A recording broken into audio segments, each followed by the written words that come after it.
अगर आप बचे हुए 15 दिनों में अपने 10 से 15 मार्क्स बढ़ाना चाहते हैं IBPS CFO के मेंस के एग्ज़ाम में, तो ये वीडियो आपके लिए होने वाला है।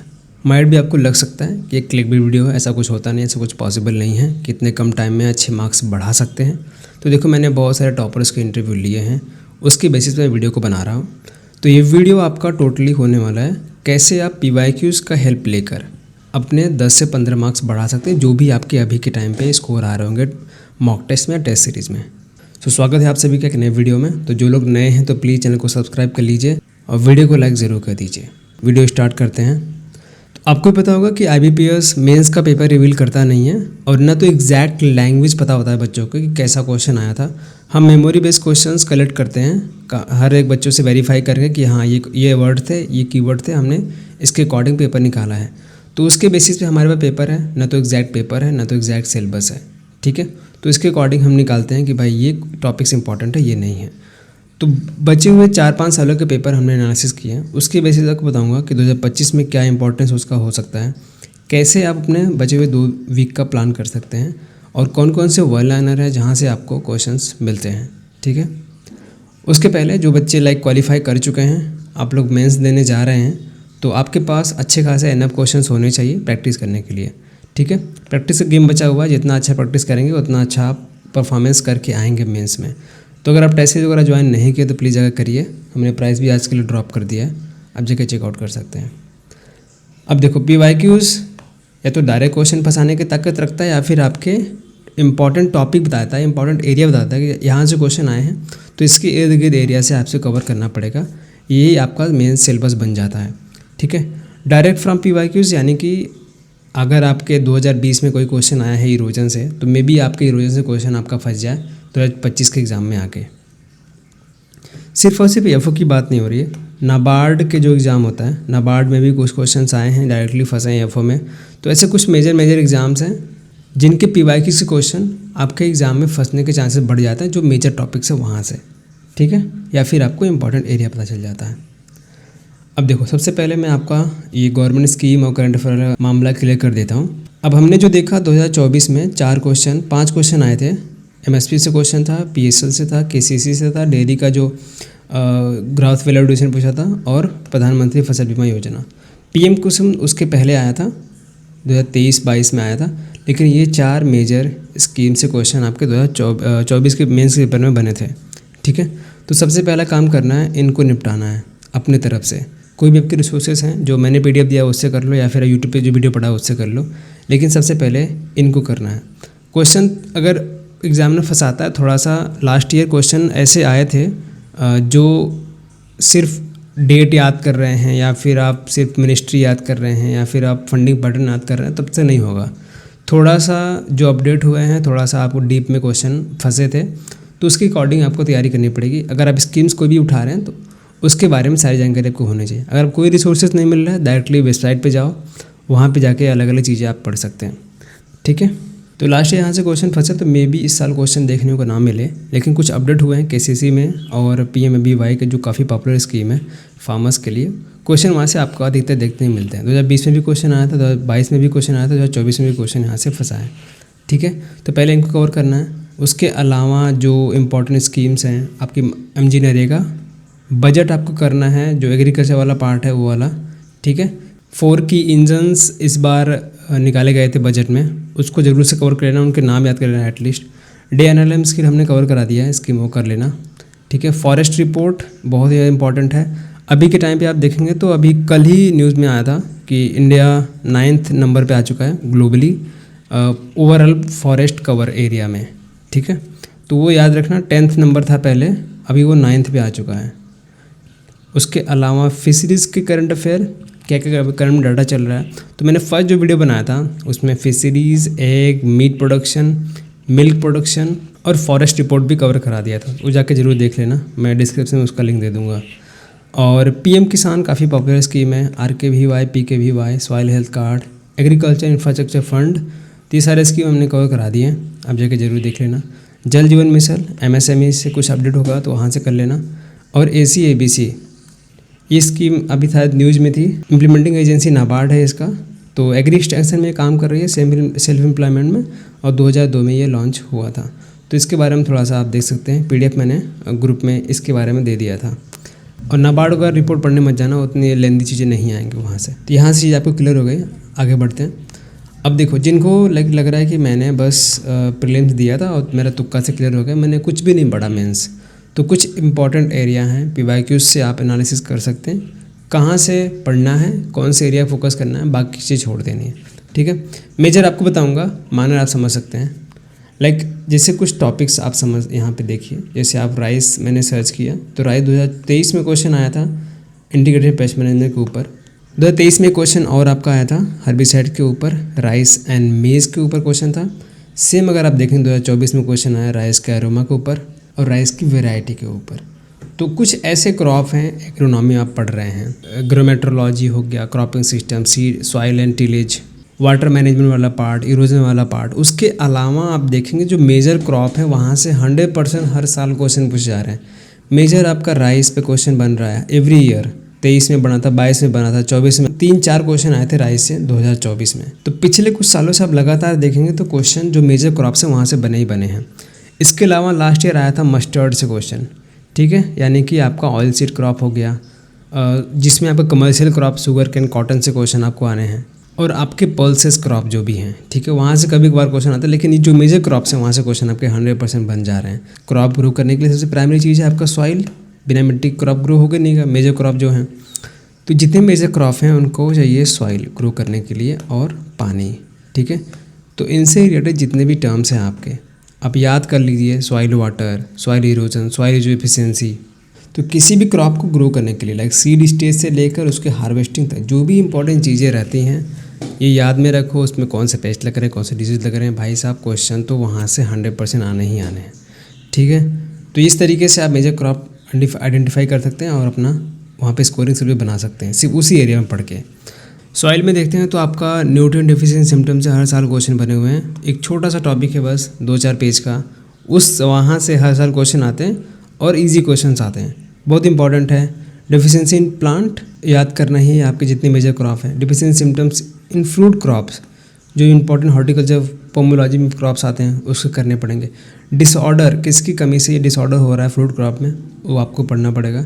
और न्यूट्रिएंट की कैरेक्टरिस्टिक्स क्या क्या हैं उसके बारे में। जैसे क्वेश्चन यहाँ पे आया था 2024 में क्वेश्चन आया था, कौन सा माइक्रो न्यूट्रिएंट यूज होता है एंजाइम एक्टिवेशन एनर्जी ट्रांसफॉर्मेशन में। माइक्रो और माइक्रो दो जो कैटेगरीज हैं, उसमें जितने भी न्यूट्रिएंट आते हैं आपके उनको बारी बारी से करना। अरुण कहता है कि बुक में बहुत शॉर्ट तरीके से दिया हुआ है, अब उसको जरूर से कवर करके जाएं। अगर यहाँ से क्वेश्चन बन रहे हैं तो मे भी आपके चांसेस हैं इस साल भी फंसने के, ठीक है। सेम क्वेश्चन सेम एरिया से क्वेश्चन आपको यहाँ पे फंसा हुआ 2024 में, आप देख सकते हैं 2 क्वेश्चन। उसके अलावा सॉइल पढ़ रहे हैं तो जो आपका टेबल गिवन है, अलग अलग सॉइल टाइप हैं, उनके pH, EC, ESP तो आपको कवर करना ही पड़ेगा। क्वेश्चन आपके लगातार फंसे हुए हैं और हर एक सॉइल की कैरेक्टरिस्टिक्स आपको पता होनी चाहिए ताकि आप क्वेश्चन आए तो मिस ना करें, ठीक है। टाइप ऑफ सॉइल, उसके साथ आपका इरोजन वाला पार्ट। 2020 में क्वेश्चन आया था first stage of water erosion और 2024 में क्वेश्चन आया था what is the advance stage of गली इरोजन। तो वहाँ पे सॉइल इरोजन की बात हो रही है तो मे बी इस साल वाटर इरोजन पे क्वेश्चन आ जाए। तो इस तरीके से आपको इंपॉर्टेंट एरिया PYQs देखकर, मैं छोटे छोटे एग्जांपल दे रहा हूँ ताकि आपको थोड़ा सा आइडिया लगे, दिमाग काम करे कि भाई अगर आप PYQs लेके बैठ रहे हैं डेली पढ़ने के लिए, टॉपिक से भटकेंगे नहीं और अपने इंपॉर्टेंट एरियाज पहले कवर करेंगे। जिन्होंने कुछ भी नहीं पढ़ा तो सबसे पहले आपको कुछ उठाना नहीं है, सबसे पहले PYQs उठाने हैं और उसके इर्द गिर्द के सारे टॉपिक्स कवर करने हैं जो भी क्वेश्चंस एग्जाम में आए हुए हैं, ठीक है। तो इस तरीके से आप टॉपिक कवर कर सकते हैं अपने। एनिमल हस्बेंड्री में बात करते हैं तो हर साल आपके टर्म से क्वेश्चन आते ही आते हैं। एक इम्पॉर्टेंट टेबल है, हर बहुत सारे बुक्स में, बहुत सारे नोट्स में आपको देखने को मिल जाएगा। आप देखेंगे तो हर साल टर्म से क्वेश्चन आए हैं, ठीक है। उसके बाद आपका ब्रीडिंग सिस्टम से क्वेश्चन है, डिजीज़ से क्वेश्चन है और जितने भी अलग अलग कैटल में, बफलो में, सीप में, गोट में जो भी आपकी स्पीसीज़ हैं कहाँ से बिलोंग करती हैं, उनका स्पेशल कैरेक्टरिस्टिक क्या है, उनके स्पेशल फीचर्स कौन कौन से हैं, उनका लैक्टेशन पीरियड क्या होता है, कौन सा सुपीरियर है, कौन सी इंडिजिनस है, कौन सी डुअल पर्पज़ है, कौन सी ड्रॉट ब्रीड है। तो ये सारे एरियाज़ आपको कवर करने पड़ेंगे PYQs के अकॉर्डिंग, ठीक है। तो यहाँ पे जो मैंने 30 क्वेश्चंस दिए हैं एनिमल हस्बेंड्री में, कुछ भी नहीं करना आपको, सिर्फ ये 30 क्वेश्चन देखने हैं, इसी के आसपास के क्वेश्चन फंसने हैं या फिर इन्हीं में से घुमा के आपको क्वेश्चन पूछ लेगा। अगर आप एनिमल हस्बेंड्री पढ़ रहे हैं, आपको डर लग रहा है, कुछ समझ नहीं आ रहा, बस ये क्वेश्चन देखो आप इसी के एरिया के अकॉर्डिंग आपको कवर करना है, उसके अलावा कुछ मत जाना। अगर आपको 10 क्वेश्चन आते तो आराम से 7-8 क्वेश्चन आप बना ले जाएंगे, ठीक है। और लैंग्वेज पकड़ना बहुत ज़्यादा इंपॉर्टेंट है। जिस तरीके से यहाँ पे क्वेश्चन है, process of giving birth in sow is known as, act of parturition in sow is known as. Same question same है, पार्चुरेशन को आप एक्ट ऑफ गिविंग बर्थ ही बोलते हैं। अगर आपको ये पता होगा तभी आप क्वेश्चन कर पाएंगे। तो लैंग्वेज पकड़ना बहुत इंपॉर्टेंट है। एग्जामिनेशन हॉल में एग्जामिनर क्वेश्चन फंसाता है आपको फंसाने के लिए, निगेटिव कराने के लिए। आपको लग सकता है कि यार ये क्वेश्चन मैंने देखा हुआ, मैंने पढ़ा हुआ है, इसका आंसर यही होगा। तो वहाँ पे ओवर कॉन्फिडेंस पे नहीं जाना है, क्वेश्चन रीड करना है। अगर आपको वैसे ऑप्शंस नहीं मिल रहे हैं तो ड्रॉप करना है, मार्क का रिव्यू करके आगे बढ़ जाना है। लास्ट में आप उसको देख सकते हैं। आपको 45 मिनट मिलने वाले हैं। आपको पूरे 60 के 60 क्वेश्चन करने नहीं है 100% एक्यूरेसी के साथ। आपको 45 मिनट में अगर आप 45 100% एक्यूरेसी के साथ भी कर लेते हैं तब पर भी आपका चांसेस हैं 100% सिलेक्शन का, ठीक है। और 1 मिनट एग्रीकल्चर क्वेश्चन के लिए इनफ होता है। बहुत सारे वर्नर आप 30 सेकंड में 2-2 क्वेश्चन करके आ जाएंगे। जब भी आप बैठें एग्जामिनेशन हॉल में, ये ध्यान देना है सबसे पहले 1 गो में 1 टेक में जितने भी आपके 1 लाइनर है, एक बार पढ़ने पे आंसर आ जा रहा है, सबसे पहले उसको मारते चलो। ऐसा कोई बीच में क्वेश्चन दिख जाए आपको कि यार नहीं आ रहा, मैंने देखा भी नहीं, तो उसको टाइम वेस्ट नहीं करना, मार्क फॉर रिव्यू करो, आगे बढ़ो। जो क्वेश्चन सबसे पहले उनको कवर करना है 1 टेक में। सेकेंड गो में आपको 50% एक्यूरेसी वाली करनी है। लास्ट में आपको जाके जिनमें कुछ भी आइडिया नहीं लग रहा फिर भी आपको थोड़ा सा सेंस अप्लाई करना है, उसके बाद आप वहाँ पे चांसेस ले सकते हैं 1-2 तुक्का मारने का, ज़्यादा तुक्का मत मारना। तो ये मैंने आपको बातें बता दी। अब हॉर्टिकल्चर में आप देखेंगे तो मेजर जो फ्रूट क्रॉप है, मैंगो, बनाना, ग्रेप्स और पपाया, यहाँ से क्वेश्चन हर साल देखने को मिल रहे हैं। तो मेजर एरिया हैं कहाँ से क्वेश्चन बनते हैं, मैंने सारे पॉइंट लिखवा दिए थे आपके जब मैंने हॉर्टिकल्चर का पेपर रिव्यू करके दिखाया था, ठीक है। आपको यहाँ पे पिन में दे दूँगा, आप जाकर देख सकते हैं। देखो जितने मेजर टॉपिक्स हैं उसमें आपके 10 क्वेश्चन आ रहे हैं, तो 2 क्वेश्चन एग्जामिनर सोचेगा कि इसको बने ही ना, किसी से ना बने। आपको लग रहे होंगे वो इंपॉर्टेंट है, मतलब कि पढ़े हुए हैं। जैसे आर्टिफिशियल इंसेमिनेशन कोई भी क्वेश्चन आएगा तो आप बना लेंगे, लेकिन लास्ट ईयर क्या क्वेश्चन आता है एनिमल हस्बेंड्री में कि आर्टिफिशियल इंसेमिनेशन इंट्रोड्यूस कौन किया था फर्स्ट टाइम पे। अब ऐसा कोई पढ़ाता भी नहीं है और बहुत सारी किताबों में दिया भी नहीं है। अगर आप गूगल करेंगे तभी आपको पता चलेगा। तो ऐसे अनएक्सपेक्टेड क्वेश्चन आपको देखने को मिलेंगे जो आपके छोड़ने रहते हैं। आपको थोड़ा सा रिग्रेट होगा कि भाई यार मेरे इतने ईजी क्वेश्चन छूट रहे हैं, लेकिन ज़्यादा टेंशन लेना नहीं है।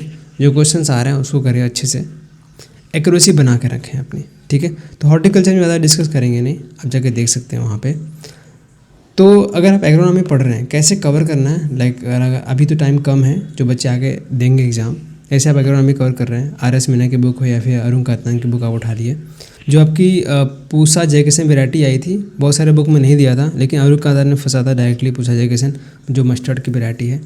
RS मीना में आप बुक देखेंगे तो इन किताबों का जो लैंग्वेज होता है वही लैंग्वेज आपका एग्जामिनर इस्तेमाल करता है अपने पेपर में, ठीक है। जैसे लास्ट ईयर क्वेश्चन आया था शुगर कैन से। क्वेश्चन ये था कि हार्वेस्टिंग टाइमिंग जो महाराष्ट्र और कर्नाटका में होती है, कुछ पर्टिकुलर मंथ दिया गया था, उसको क्या बोला जाता है। तो इन दोनों स्टेट में क्या बोला जाता है, सिर्फ और सिर्फ इस बुक में आपको डायरेक्टली उस क्वेश्चन को दिया गया था, सेम उसी लैंग्वेज में। तो आप यहाँ पे कुछ नई चीज़ें पढ़ते हैं या फिर आपको एक कीवर्ड मिल जाता है कि ये कीवर्ड से क्वेश्चन आपको हर साल फंस रहे हैं, इस क्रॉप से क्वेश्चन फंस रहे हैं, इस डिजीज से क्वेश्चन फंस रहे हैं, इस क्रॉप के इस सिम्टम से क्वेश्चन फंस रहे हैं। तो उस तरीके से आपको आइडिया लगने शुरू हो जाते हैं।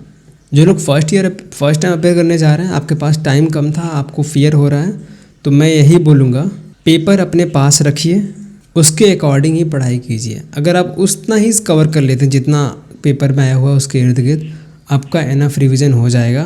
15 दिनों में कुछ भी वन लाइनर किताबें पढ़ने मत जाना। आपके पास अच्छे मॉक टेस्ट है वो लगाओ, जो भी आपकी रिसोर्सेज है पीवा के अकॉर्डिंग उसका रिवीजन करो, ठीक है। 10 सालों का पेपर भी हमने डाल दिया है टेस्ट सीरीज़ में। पहले वो निकाल लेना, उसको सीरियसली मत लेना कि मेरे कितने मार्क्स आ रहे हैं, लेकिन मॉक टेस्ट सीरियसली देना। इसके अलावा आपको रिवाइज करना है तो सीड टेक्नोलॉजी काफ़ी इंपॉर्टेंट टॉपिक है, छोटा टॉपिक है, यहाँ से क्वेश्चन आप बना सकते हैं। सेरिकल्चर, एपिकल्चर और आपका डेयरी वाला पार्ट, डेयरी बहुत ज़्यादा इंपॉर्टेंट है, हर साल क्वेश्चन बने हैं, ठीक है। एग्रोमेट्रोलॉजी आप पढ़ रहे हैं तो एग्रो क्लाइमेटिक जोन, वहाँ से क्वेश्चन आते हैं तो आपको कवर कर लेना। तो जब भी आप PYQs लगाएं तो चारों ऑप्शन कवर करें, चारों ऑप्शन को ढूंढें, ऐसे रिसर्च करें, GPT का इस्तेमाल करें, क्योंकि यही ऑप्शंस आपको आगे चल के नए क्वेश्चंस में फ्रेम होते हैं और यही अगले क्वेश्चन पेपर में आपको बनते हैं। तो ये बहुत इंपॉर्टेंट है, ऑप्शन के साथ पढ़ाई करें जब भी PYQs आप सॉल्व कर रहे हैं, ठीक है।